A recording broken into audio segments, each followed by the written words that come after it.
If I'm going to eat healthy, I need my meals to be easy. And that is why I meal prep. In my last video, you guys saw I batch prepped what looked like just a bunch of random items. Well, let me take you through a day of eating and show you that those random items can easily become healthy meals. So let's get started with some breakfast. Now, normally I eat oatmeal basically every Monday through Friday. It is one of our staples. It's super easy to make a huge pot and just reheat it throughout the week. But I did want to mix it up. My husband has actually been complaining that he's a little bit tired of oatmeal. So it has been my challenge to find some different breakfast ideas. And tofu scramble is of course a classic vegan breakfast staple, but I wanted a way to make it easier. So that is how I decided to bake this tofu scramble instead of cooking it on the stovetop. You can make a larger quantity at one time and it'll last you a few days. Now this tofu scramble can definitely be eaten on its own, but to add a little bit more nutrition into it, I wanted to add some of this baby spinach. I love this baby spinach. It is from Costco and it's already washed. So all you need to do is put a handful into your bowl and it will wilt so nicely into your tofu scramble if you just heat the whole thing. I like to use the microwave because it's easier, but you can also heat this on the stovetop.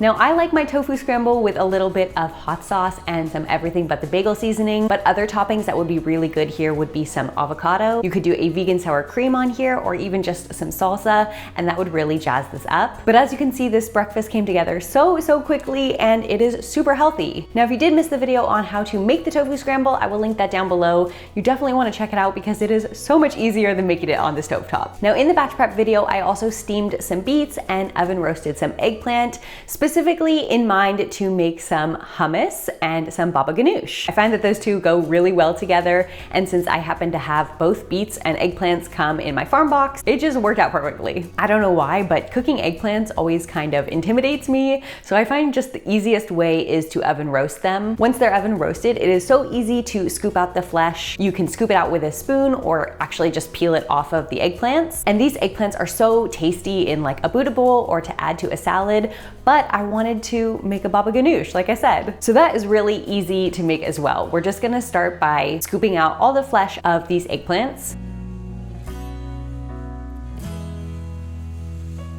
And then we're also gonna add 3 tablespoons of tahini, a clove of garlic, some lemon juice. Now this is the lemon juice that I also prepped in the last batch prep video. I find it is so easy just to squeeze all of your lemons at once and keep that juice in the freezer, because then you have fresh lemon juice ready to go for any recipe like this.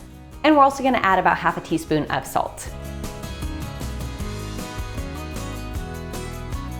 Now go ahead and give this a taste and see if you like the flavor as is, because the smoked paprika is optional, but I find that the flavor of the smoked paprika is really what makes baba ganoush so delicious. So I'm gonna go ahead and add about 1/4 teaspoon and then just give that one more blend and your dip is ready to go. Now, what will you do with this baba ganoush? I will show you in just one second, but first we're gonna make my other favorite dish, which is a perfect complement to the baba ganoush. We are gonna make hummus. Now usually I just make a classic hummus, but since we have these beets to use up, I'm going to make a beautiful, vibrant, gorgeous pink beet hummus. It is very tasty and the color is so beautiful, you just can't beat it. Beat it. You see what I did there? That wasn't even on purpose. So for our beet hummus, we just need some chickpeas. I also like to prep these in advance and keep them in the freezer so that I have chickpeas ready to go at any time. I also have a video showing you how to do that. I will link that down below as well. And you can also just add some of the aquafaba, which is the chickpea liquid, right there into your blender as well. And then we'll just add some of our steamed beet. Now, the more beet you use, the more beety it will taste. So if you aren't a huge fan of beets, start with a little bit less. You can even use a small amount, like 1/4 of the beet, and that will still give you a nice color, but it won't taste too beety. We're also gonna add garlic, some tahini, again, some more lemon juice from our frozen lemon juice cubes, and salt. Now my secret ingredient for hummus is actually a couple jalapeños and a little bit of the brine, which is just the water that the jalapeños come in. I find that homemade hummus never has that same tanginess that store-bought hummus has. Of course, if you don't like spice, don't use jalapeños or the brine. You could just use a little bit of white vinegar instead.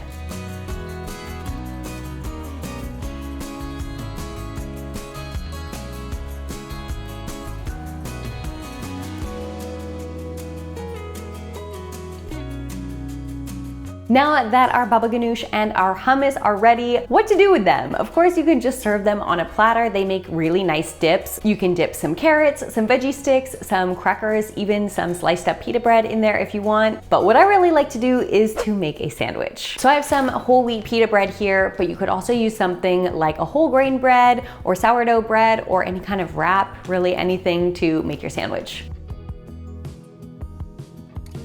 And I'm also just using a little bit of our tofu scramble from this morning. It's super easy to heat up. You could of course also use some avocado in here, tomatoes, sprouts, vegan feta, anything you like in your sandwiches. And I'm just topping mine with some mixed greens.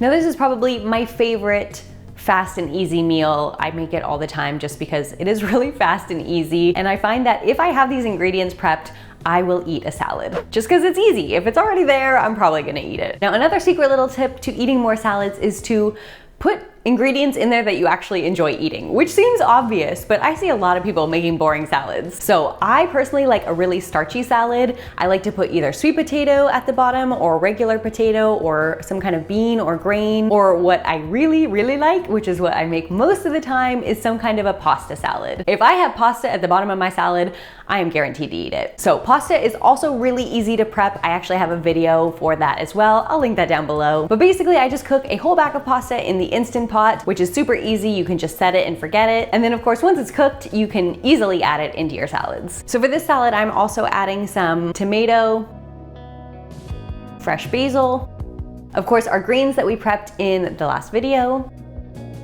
some green and Kalamata olives, lupini beans. We're also gonna use a little bit of vegan feta. Again, anything to make your salad more tasty. So if that little bit of vegan cheese on there is gonna help you eat that salad, add the vegan cheese. And we're just gonna top it with some vinaigrette.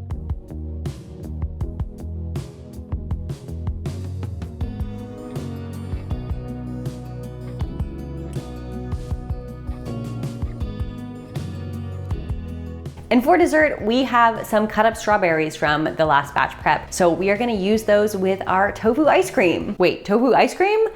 Yes, tofu ice cream. It is so tasty. Do not knock it until you try it. So this flavor is strawberry, and with fresh strawberries, it is like next level good. Plus, it's only a few ingredients and very, very easy to make. It is the perfect summer treat. If you wanna know how to make it, check out this video here and I will show you.